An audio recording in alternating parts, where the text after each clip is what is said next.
Bonjour, je suis Marie-Lise Labonté. Il y a quelques semaines, je faisais partie d'un congrès sur l'intuition. Et c'est fou, le fait de donner une mini-conférence et de donner aussi un atelier sur le thème de l'intuition et l'amour. Ça m'a à nouveau réouvert à une forme de questionnement sur le monde intuitif.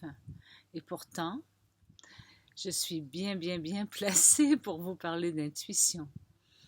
Car il y a des années, c'est grâce à une voix intérieure profonde, une partie de moi qui savait, vous savez, le je sais à l'intérieur de soi, qui m'a permis d'aller vers un processus d'auto-guérison.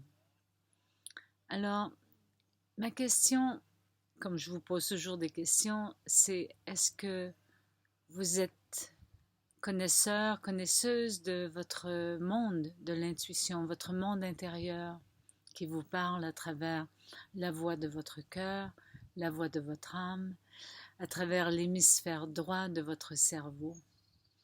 Si vous saviez combien ou comment il est important de pouvoir se reconnecter ou se connecter de nouveau avec ce monde à l'intérieur de nous, avec cette dimension de nous qui sait très bien nous guider et qui, évidemment, si ça fait des années qu'on l'a oublié, on peut en avoir peur, vraiment peur.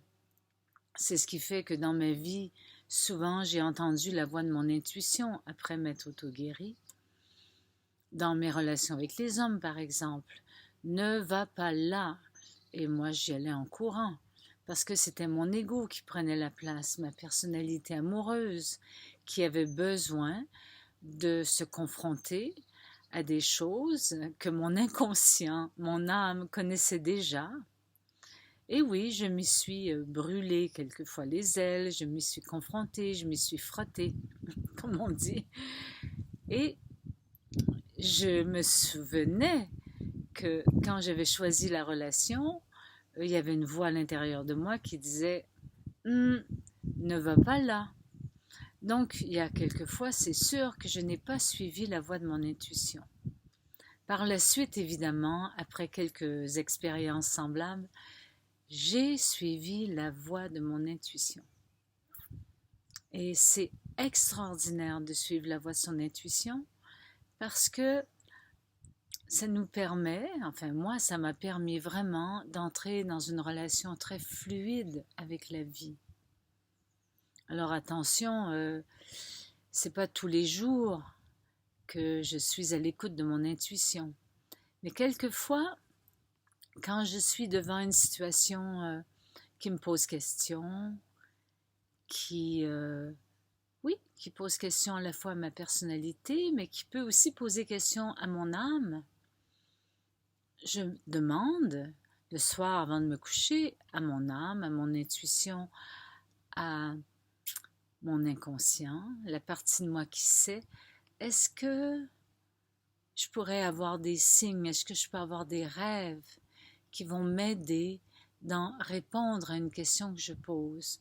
Quelquefois, je me tire le I Ching, les cartes de tarot, zen, de Osho ou d'autres formes de art divinatoire pour permettre une voix profonde de mon être à mon monde de la personnalité et recevoir une forme de sagesse.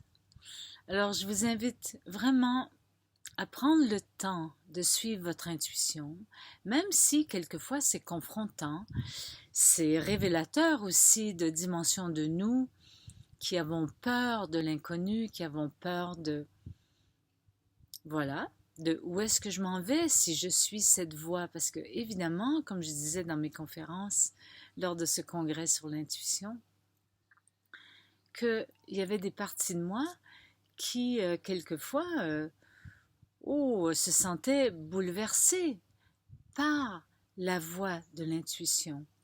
Je dis voix parce que je suis auditive, ça peut être une vision visuelle, Ça peut être aussi kinesthésique, un ressenti très très fort que, euh, voilà, la voix dit, ou la voix ou le ressenti dit quelque chose d'important qui correspond au plus profond de mon être et qui vient d'une communication, je le répète, de l'hémisphère droit de mon cerveau.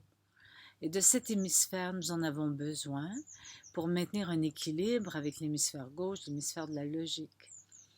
Alors, je vous invite à nouveau de suivre la voie de votre intuition et d'oser la suivre, de prendre le temps de la suivre, de l'observer, de ne pas la rejeter, cette voix, cette intuition profonde, et d'entrer à son écoute, de vous laisser vibrer en sa présence et de l'intégrer petit à petit dans votre vie, de suivre votre intuition dans des petits moments de la vie et d'y aller, parce qu'on a souvent des signes extérieurs que oui, ça y est, c'est ça.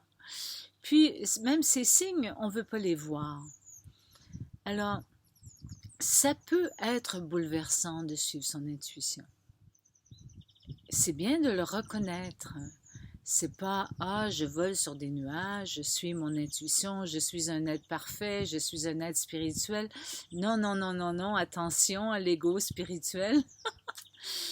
Vraiment, c'est un mode de dialogue avec notre inconscient, notre âme, notre cœur et notre corps, car notre corps ne ment pas. Et j'aimerais terminer en vous disant qu'il y a quand même une différence importante entre l'intuition et l'instinct. Et la prochaine rencontre sur YouTube, ça sera de parler de cette différence entre l'intuition et l'instinct.